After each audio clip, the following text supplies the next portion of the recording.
summoning them, he began to speak to them in parables. How can Satan drive out Satan? If a kingdom is divided against itself, that kingdom cannot stand.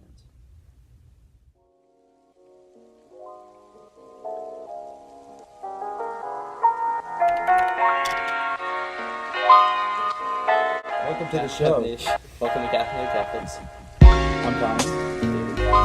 And today we're talking about. Well, I think I have what I'm talking about.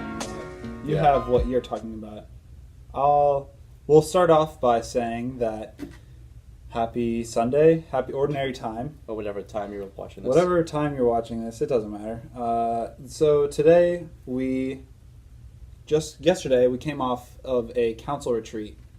And so this council retreat was basically a bunch of us, people working at the Newman Center, went on this retreat, and it was just one day, and we did adoration, we had small groups, we had a bunch of different activities, and it was a lot of fun. And I don't know about you, but actually I do know about you. We were talking about this before the video, but I learned something from the retreat, and I think David did too. Yeah. So I think I'm gonna start off by letting you.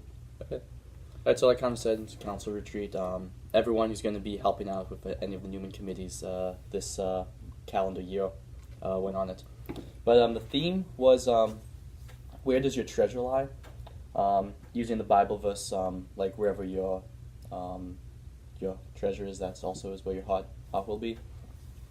So we talked a lot about like having like false gods in your life. And having like golden calf like for Moses, and just kind of like where does God like play a role like as the treasure of your life, and a lot of things that I kind of like thought about was like really like what is like the golden calf in my life, because like what Jake said, whether you think like you're no matter how far you think you've like come in your faith life, or no matter how how far you progressed, you probably have something in your life that might take your attention away at times. And for me, it was a little bit of a struggle to kind of like find what my golden calf was. Like off the top of my head, I couldn't think of anything. Like I don't have a lot. Like I tell people, I brought my guitar and my books to college, and that's kind of it. But like as I just kept like thinking about it more and more, I kind of thought I came to the conclusion that maybe my golden calf right now is just the idea that I don't have one. So like right now, I think I'm pretty good. Not perfect, because I know I'll never be perfect, but maybe at this moment I've grown just a little complacent. And to me personally, that's something that does kind of scare me, because I have someone who never wants to be complacent. My big motto is try to be better today than you were yesterday. And that does scare me to think that maybe at this time I've just lost track of that ever so slightly. And maybe today I am not better than I was yesterday. And that's, like I said, that's something that I want to try to work on now. Just becoming better, making sure that God is at the center of my life and that I have not grown complacent. And maybe that just means making sure I make time for prayer, which I have done, but just making sure nothing gets in the way, even with homework, which is important and I have to do. But just making sure that if I've got 5 minutes for God, you make those 5 minutes. And like we were talking about, reading books, making sure that you're always learning something, you're always moving forward, and you're never satisfied with being complacent with a lukewarm Catholic. It's all or nothing. You should give your best, whatever that might be at this time. Yeah, something that was interesting that you just said just now, in our small group, we were actually talking about the same thing, about complacency. And the point that you just brought up, kind of related to what we were talking about, is that when you're not doing something, it doesn't mean you're moving forward. When you're not doing something, it means you're moving backwards. Yeah.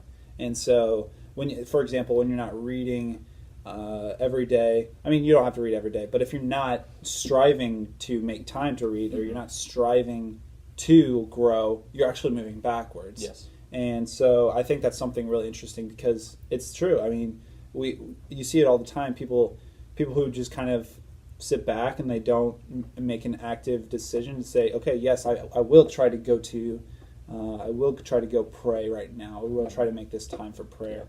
Instead, they're like, kind of sit back right now. Like, I think God will understand that I'm just taking it easy. Like, yeah, He understands, but He wants you to make that choice. He wants you to say that yes to you, to Him today. I think that's something that related to your experience from the council retreat. Something that I got out of it kind of relates to, I was kind of thinking about this recently, coming off of the Seek conference and kind of, because for me the Seek conference was good. It was good. I didn't really know what I was looking for, and coming to the council retreat, I think I've found what I am looking for. I think I found like what I need to work on. So I was also talking about this in my small group, how easy it is to let God only see what you want Him to see, and show Him only what you want to show Him, like only the good parts. As if He didn't already know everything else. Like I know it's like, because if you don't show God everything, then you're not allowing Him to help you in everything. Yeah. And so I think that's something really scary for me, because it was like that at the beginning of, I guess it was kind of like that at the beginning of this year. Just coming to college and just kind of like, okay, I'm going to do my best all the time. Like, I can do this by myself. And like the pride that just crept in slowly, saying, oh, I can do this by myself. I don't need your help. But I'll show you only I'll show you only the good parts. And so that even the funny thing is, there are parts that I don't know that I'm not showing to God. For example, like sometimes I'll do my homework and then I'll be like, oh, I can do this all by myself. I can do this. Like, I don't think, oh, God gave me this gift of wisdom. God can give this to me, and like He can help me with this. I say, no, I can do this by myself. I'll sit down, I'll read this chapter of the book. I can do this all by myself. No, like God wants you to bring that to Him, and He wants you to open your heart fully. And it is important to pray to Him and ask Him to open your heart, because it's hard. It is really hard to open your heart, especially when you feel like He will make. Well, I think we were talking about this yesterday, especially at the council retreat, especially since you feel like He's going to take that and take it away. Yes. Take something away from you.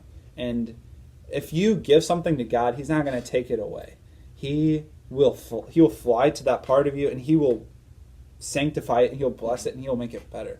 And we were talking about how God, with the multiplication of the loaves and the fish, they gave God what little they had. The 5,000 gave the smallest, I don't know how many, the exact Bible verse. 2 fish and 5 loaves of bread. Yeah, like 2 fish, 5 loaves of bread. Literally nothing. They had nothing to give for 5,000 people. And instead of God taking it away, He multiplied it. And they had more fish and bread for 5,000 people that they had leftover bread and leftover fish. And if you give God what little you have, He's going to sanctify it, and He's going to multiply it. He's going to multiply it so much that it's going to overflow into others. You're going to have more, and you're going to be able to give it to God. Sure. You're give it to God and give it to other people. Yeah, that's an interesting point. I know that's probably a major fear of a lot of people is just becoming Catholic and like becoming religious in general. They think if they make this transition and they start like praying and relying on God, He's going to take everything away. And I think that fear might like not be completely like irrational, because I think they look at a lot of saints and they see, look how persecuted they were. They like had nothing. They were beggars. They were thrown on the street, and they associate that with God punishing them for their like servitude. But if you ever like read like diaries of the saints, like some of these people who were like super persecuted were the happiest people in the world, and it wasn't because like they were being persecuted. It was just because they were filled with something other than themselves, and whatever they gave to God he, like you said, sanctified it and made it whole and allowed them to share their faith and their belief with other people. But I mean, like you said, it's kind of like a fear that isn't justified, but you can understand where it's coming from. But I mean, I don't know where I'm going with this. No, but, keep going. If you don't have anything else, it's okay. But no, I think I lost my train of thought. I agree with that because I feel like people are scared. Mm-hmm. I mean, is it like look at society today? Like look at the people who say like, okay, I'm going to give myself to another person, but I think they feel like giving themselves to another person, they're losing something. Yeah, they're losing a part of them. They don't have as much free time. They don't have as much. In the way they do. Yeah, and so like when you give yourself to another person, and they think that you don't have as much free time, you don't have all these things that you once had when you were single. They relate that to probably unintentionally, but they relate that to how a relationship with God will be, and how okay, I'm not going to have much free time because I'm going to be in prayer all the time. I'm not going to have as much fun because I'm going to be constantly thinking about God. I'll be constantly worrying about what He thinks of me and constantly all these other things. And that's exactly the opposite of what God will do for you. Because I don't know about you, but just being in a community where God is so centered in our lives, it brings sincere and genuine joy to my heart. It's been the most joyful.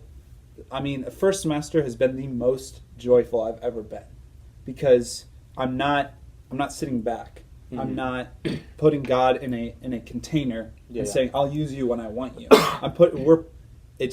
Collectively we're all putting God into the center of our lives, mm-hmm. and I think that's been the most beautiful thing about being at Truman and being in the Newman Center. That brings up I don't remember the exact Bible verse, but I think I remember it goes something like, what profit is a man to like lose his life but gain the world? And that's kind of like what we're talking about with giving your life or choosing not to be complacent. You might lose your life in a sense, mm-hmm. but think of like the richer reward, like you're talking about, like and like with a relationship, like to give yourself to another, you lose your free time, you lose like your selfishness of self because you have to now be selfless. You need to give yourself fully for one person, but what a beautiful thing that is. There are very few people who have been married for a very long time who say like, I regret my decision. Like even though they lose themselves, they ultimately find like a higher call. Yeah. And that's what we're called to do. Yeah, I think that's something really beautiful too, especially for, I mean, even going away from like marriage, like going into the priesthood, like how they devote, their bride is the church, and they devote their lives to the church, and they find that calling through the church. And also another thing we were talking about in my small group was that look at the cross. Look at what Christ gives us. Look at it. He's not holding anything back. He suffered through scourging, and he suffered through so much just so that he could give himself to us. And that's our calling, is to give ourselves to another person. And I think that just by looking at the cross, we can find our calling. Because if you just look at any crucifix, and Jesus has in fact, there's one right there. Jesus has arms open wide. He has his arms stretched out like this. He's not going like this. He's not covering himself. He's opening himself up to us. He's opening his heart. And that's something I personally think about a lot. But he's opening his heart, and he has arms open wide, so he's like, I'm calling you to suffer. I'm calling, even though suffering it's hard, it's difficult. I'm calling you to participate in this. I'm calling you to me. I'm not calling you to the world. I'm calling you to me. And so I think it all leads back to the cross. Yeah, it all leads back to the cross. Well, I think that's all the time. That's all the time we have. I guess, yeah. If you want to comment on the video, because we've never gotten any. I don't know. We have like 3 comments, or I don't know how many comments. Please comment so we know if we're saying anything heretical. If you want to send us stuff, we still haven't gotten anything. We're not begging you, but we would like to open something. But yeah, happy Sunday and enjoy the rest of the school year. enjoy the rest of the You got school it. year.